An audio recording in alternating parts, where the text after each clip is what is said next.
Ano Bíblico 2022. Hoje, 2 de junho. Livro de Jó, capítulo 3. Depois disso, Jó abriu a boca e amaldiçoou o dia do seu nascimento, dizendo: Pereça o dia do meu nascimento e a noite em que se disse: Nasceu o menino. Transforme-se aquele dia em trevas, e Deus, lá do alto, não se importe com ele. Não resplandeça a luz sobre ele. Chamem-no de volta às trevas e à mais densa escuridão. Coloque-se uma nuvem sobre ele e o negrume aterrorize a sua luz. Apoderem-se daquela noite densas trevas. Não seja ela incluída entre os dias do ano, nem faça parte de nenhum dos meses. Seja aquela noite estéril, e nela não se ouça brados de alegria. Amaldiçoem aquele dia. Os que amaldiçoam os dias e são capazes de atiçar o Leviatã. Fiquem escuras as suas estrelas matutinas. Espere ele em vão pela luz do sol, e não veja os primeiros raios da alvorada, pois não fechou as portas do ventre materno para evitar que eu contemplasse males. Por que não morri ao nascer? Não pereci quando saí do ventre? Porque houve joelhos para me receberem e seios para me amamentarem. Agora eu bem poderia estar deitado em paz e achar repouso junto aos reis e conselheiros da terra que construíram para si lugares que agora jazem em ruínas, com governantes que possuíam ouro, que enchiam suas casas de prata. Por que não me sepultaram como criança abortada, como um bebê que nunca viu a luz do dia? Ali os ímpios já não se agitam, e ali os cansados permanecem em repouso. Os prisioneiros também desfrutam sossego. Já não ouvem mais os gritos do feitor de escravos. Os simples e os poderosos ali estão, e o escravo livre do seu senhor. Porque se dá luz aos infelizes e vida e alma amargurada aos que anseiam pela morte e esta não vem, e procuram mais do que um tesouro oculto aos que se enchem de alegria e exultam quando vão para a sepultura? Porque se dá vida àquele cujo caminho é oculto, a quem Deus fechou as saídas? Pois me vêm suspiros e, em vez de comida, meus gemidos transbordam como água. O que eu temia veio sobre mim, e o que eu receava me aconteceu. Não tenho paz, nem tranquilidade, nem descanso, somente inquietação. Jó, capítulo 4. Então respondeu Elifaz de Temã: Se alguém se aventurar a dizer-lhe uma palavra, você ficará impaciente? Mas quem pode refrear as palavras? Pense bem. Você ensinou a tantos, fortaleceu mãos fracas. Suas palavras davam firmeza aos que tropeçavam. Você fortaleceu joelhos vacilantes, mas agora que se vê em dificuldade, você desanima.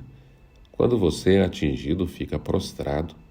Sua vida piedosa não lhe inspira confiança? E o seu procedimento irrepreensível não lhe dá esperança? Reflete agora. Qual foi o inocente que chegou a perecer? Onde os íntegros sofrem destruição? Pelo que tenho observado, quem cultiva o mal semeia a maldade, e isso também colherá. Pelo sopro de Deus são destruídos, pelo vento de sua ira eles perecem. Os leões podem rugir e rosnar, mas até os dentes dos leões fortes se quebram. O leão morre por falta de presa, e os filhotes da leoa se dispersam. Disseram-me uma palavra em segredo, da qual os meus ouvidos captaram um murmúrio. Em meio aos sonhos perturbadores da noite, quando caí no sono profundo sobre os homens, temor e tremor se apoderaram de mim, e fizeram estremecer todos os meus ossos. Um espírito roçou meu rosto, e pelos do meu corpo se arrepiaram. Ele parou, mas não pude identificá-lo. Um vulto se pôs diante dos meus olhos, e ouvi uma voz suave que dizia: Poderá algum mortal ser mais justo que Deus? Poderá algum homem ser mais puro que o seu Criador? Se Deus não confia em seus servos, se vê erro em seus anjos e acusa, quanto mais nós que moramos em casas de barro, cujo alicerce está no pó, são mais facilmente esmagados que uma traça. Entre o alvorecer e o crepúsculo são despedaçados, perecem para sempre, sem ao menos serem notados. Não é certo que as cordas de suas tendas são arrancadas, e eles morrem sem sabedoria. Jó capítulo 5. Clame se quiser, mas quem o ouvirá? Para qual dos seres celestes você se voltará? O ressentimento mata o insensato, e a inveja destrói o tolo. Eu mesmo já vi um insensato lançar raízes, mas de repente sua casa foi amaldiçoada. Seus filhos longe estão de desfrutar segurança, maltratados nos tribunais, não há quem os defenda. Os famintos devoram a sua colheita, tirando-a até do meio dos espinhos, e os sedentos sugam a sua riqueza, pois o sofrimento não brota do pó, e as dificuldades não nascem do chão. No entanto, o homem nasce para as dificuldades, tão certamente como as fagulhas voam para cima. Mas se fosse comigo, eu apelaria para Deus, apresentaria a Ele a minha causa, e Ele realiza maravilhas insondáveis, milagres que não se pode contar. Derrama chuva sobre a terra e envia água sobre os campos. Os humildes Ele os exalta e traz os que pranteiam a um lugar de segurança. Ele frustra os planos dos astutos para que fracassem as mãos deles. Apanha os sábios na astúcia deles, e as maquinações dos astutos são malogradas por sua precipitação. As trevas vêm sobre eles em pleno dia. Ao meio-dia eles tateiam como se fosse noite. Ele salva o oprimido da espada que trazem na boca. Salva-o das garras dos poderosos. Por isso os pobres têm esperança e a injustiça cala a própria boca. Como é feliz o homem a quem Deus corrige, portanto não despreze a disciplina do Todo-Poderoso, pois ele fere, mas trata do ferido.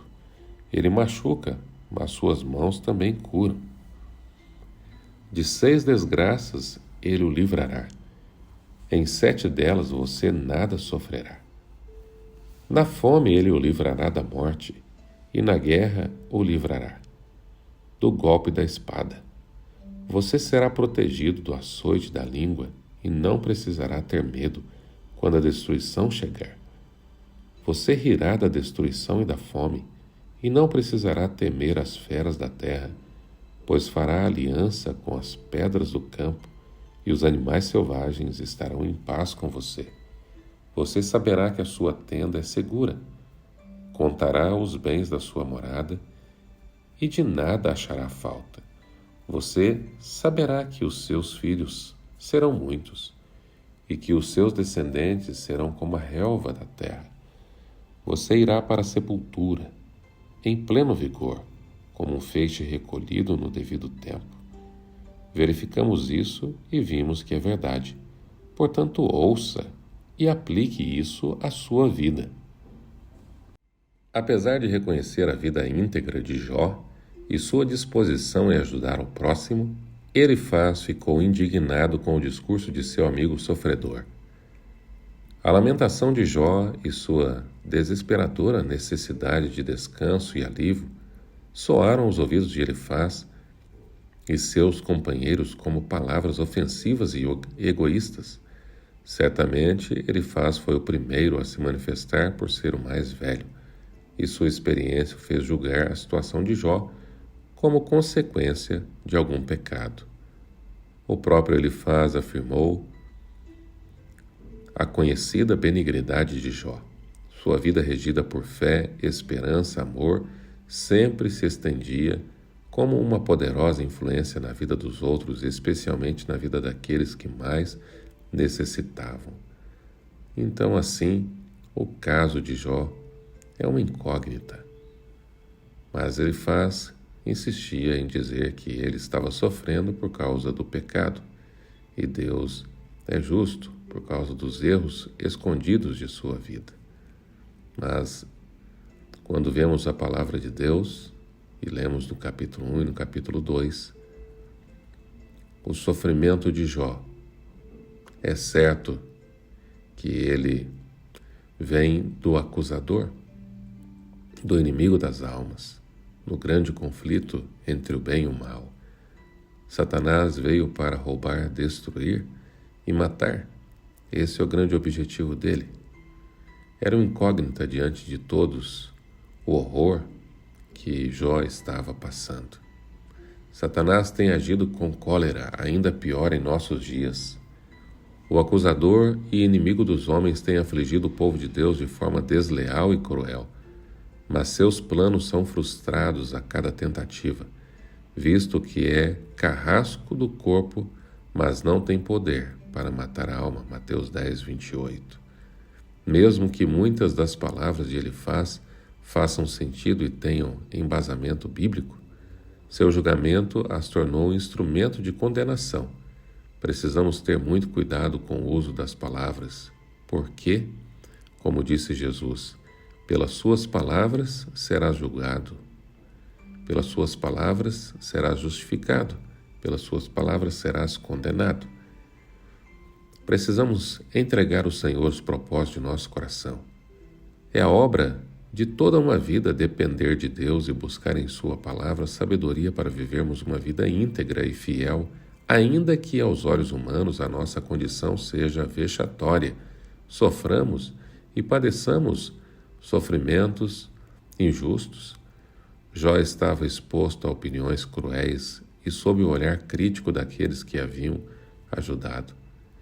Jesus foi rejeitado pelos seus e condenado por aqueles que haviam testemunhado o seu amor e serviço altruísta. Não podemos esperar uma vida menos atribulada, visto estarmos tão perto do dia da angústia, da qual nunca houve. Daniel 12, verso 1, a angústia de Jacó. Diante de um mundo em contagem regressiva, que nossa vida adore ao Senhor, ainda que as provações nos assaltem. Que o nosso indicador esteja voltado em nossa própria direção, clamando a Deus que nos transforme de dentro para fora. E que a maior experiência sobrenatural de nossa vida seja a boa e diária obra do Espírito Santo a nos reavivar e santificar. Vigiemos e oremos. Não vos conformeis com este século, mas transformai-vos pela renovação da vossa mente, para que experimenteis qual seja a boa, perfeita e agradável vontade de Deus. Romanos 12, verso 2. Que você tenha um bom dia, que sejamos transformados pelo Espírito Santo. Em nome de Jesus. Amém.